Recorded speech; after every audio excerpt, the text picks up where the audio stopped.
Off to the dome now for a What Happened on My Universe mod Indie Takeover!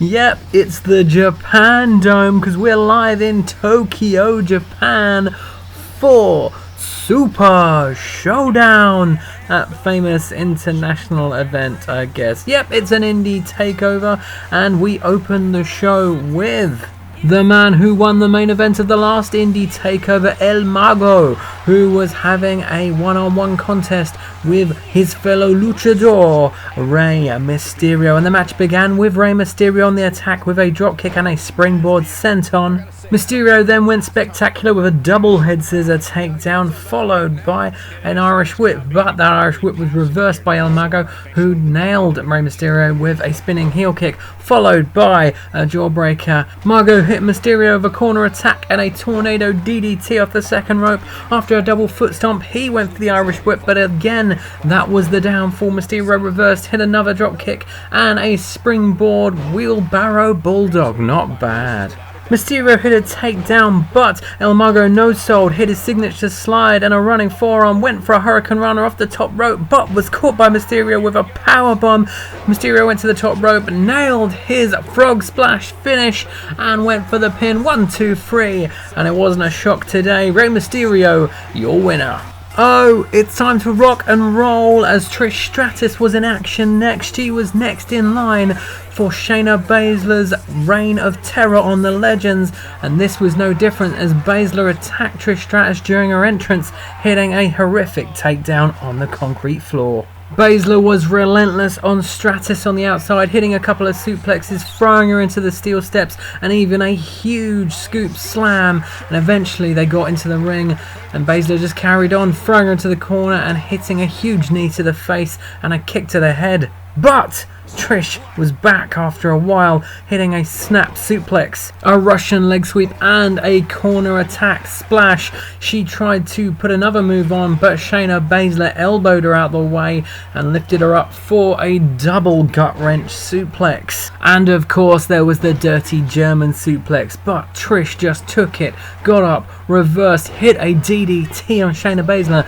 and started her comeback move, which was unfortunately for her halted when Shayna Bazsler dodged a dropkick and tried to kick her in the face, but Trish Stratus reversed that, but then had her kick dodged by Baszler, who hit another dirty German suplex. Shayna Bazsler gave Trish Stratus knees to the head, hit her with a nice combo, and then locked her in the clutch thanks to the Kirifuda driver, but Trish wasn't tapping out, so instead Shayna Bazsler let go and went to plan B. And plan B worked a treat as she launched Trish Stratus off the second rope with a horrible looking suplex, got the pinfall victory, had a little bit of a celebrate, and then picked up Trish Stratus once more for another Kirifuda driver, locking her in that clutch once more. And Trish Stratus definitely did tap out this time.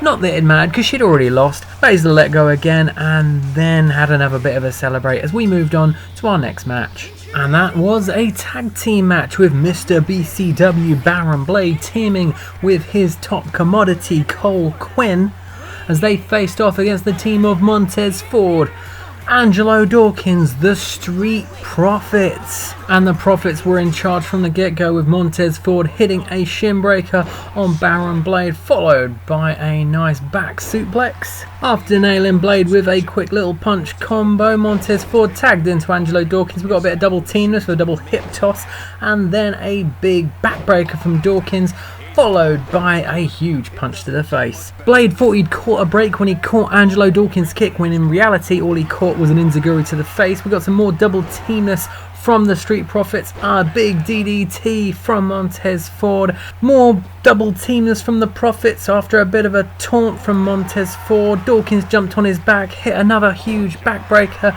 and then it was time for one last bit of double teamers with a spine buster frog splash combo. Cole Quinn couldn't even get in the ring, and the Street Profits got the win. They hit their secret handshake and we hit match number 4 of the show. Bryan Danielson had his hand in the air and was waving it around, and he definitely cared though, as he was taking on hometown boy, well, local boy, probably not hometown boy, Shinsuke Nakamura. The crowd didn't have anything to chant for to start with as Bryan Danielson went on the attack, hitting a Northern Light suplex and trying to rip Nakamura's arm straight out his socket. After an enziguri, he picked up Nakamura, tried to go for the suplex, but before he could hit it, the King of Strong Style wriggled out and hit a quick combo. Following that, a dirty German suplex, a harsh knee to the gut, and a Michinoku driver. Nakamura smashed the back of his heel into Daniel Bryan's head, then hit the reverse exploder, a huge Falcon Arrow off the top rope, and Kinshasa! He hit that so hard that I forgot to clip the pinfall, and obviously he won the match. There was a cutscene at the end, but it's one we've seen so many times that I thought we'd be better just to move over to the next match, which saw Enderman challenge for the Blocky Championship. His opponent, the champion, Steve.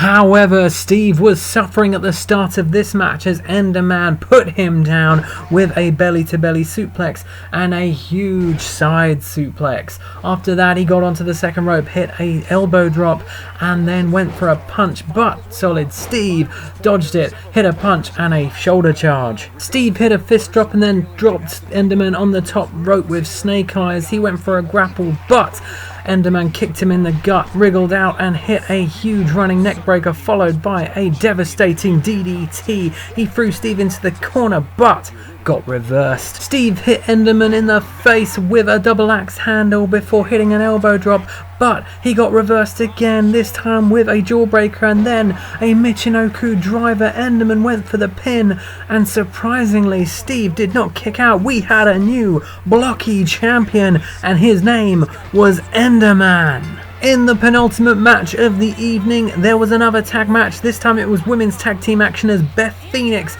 and Natalya reformed the Divas of Doom for one night only to take on Nikki and Brie, the Bella Twins. Beth Phoenix was in charge to begin with in this match as she took Brie Bella, threw her into the ropes and then hit her with a back elbow.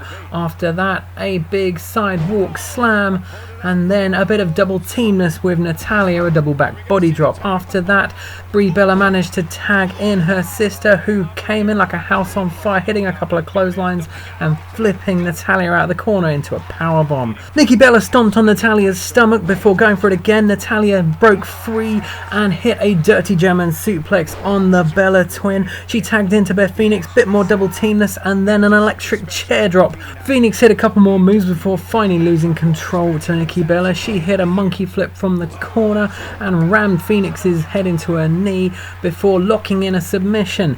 She tried to make Phoenix tap, but eventually Phoenix wriggled out and kneed Nikki Bella in the head a couple of times. Phoenix lifted Nikki Bella into a reverse torture rack but let go pretty much immediately before suplexing Brie Bella into the ring and pretty much incapacitating her, allowing her to nail the Grand Slam on Nikki Bella. She went for the pin and the Divas of Doom were victorious once again. After the match, they celebrated and literally kicked Nikki Bella out of the ring. That was nice indeed, and we moved on to the main event of Super Showdown as gentleman Jack Gallagher was taking on the Bruiserweight Pete Dunne, the long-reigning United Kingdom champion, and as it happened, he was defending that United Kingdom championship right now in this match. Gallagher wanted that title and he went full throttling trying to get it at the start with a couple of nice suplexes and a drop kick. Gallagher viciously worked both arms of Pete Dunne, even hitting the Pentagon style arm breaker on the right one. His Irish whip was reversed however, and Pete Dunne was able to gain control with a kick to the face, and then he hit the dirtiest move, the sit out tombstone. Dunn kicked Gallagher in the face and then put him on the floor, giving him a hard noogie to the back of the head before stomping on his back. He picked him up for a scoop slam and put him into the corner, but that's where Jack Gallagher got control once again with a reversal before lifting the Bruiserweight for a dirty German suplex and spinning him round with a neck breaker. He also put him into this move, whatever the hell that was, before waiting for Dunn to get up and nutting him in the face. The action then headed to the apron as Jack Gallagher Gallagher drilled Pete Dunne with a horrific DDT on the hardest part of the ring. He went for a slam, but Pete Dunne got out of it and instead nailed a sit-out X-Plex. They moved back in the ring. Jack Gallagher got smashed in the face with a forearm, and Pete Dunne hit the bitter end for the 1, 2, 3. Pete Dunne was your winner. He retained the United Kingdom Championship, and after the match, the UK champion offered a handshake to Jack Gallagher, which was accepted, and we got to go home with a happy ending. That's it for another edition of What Happened on My Universe Mode. Like and subscribe. Raw's next.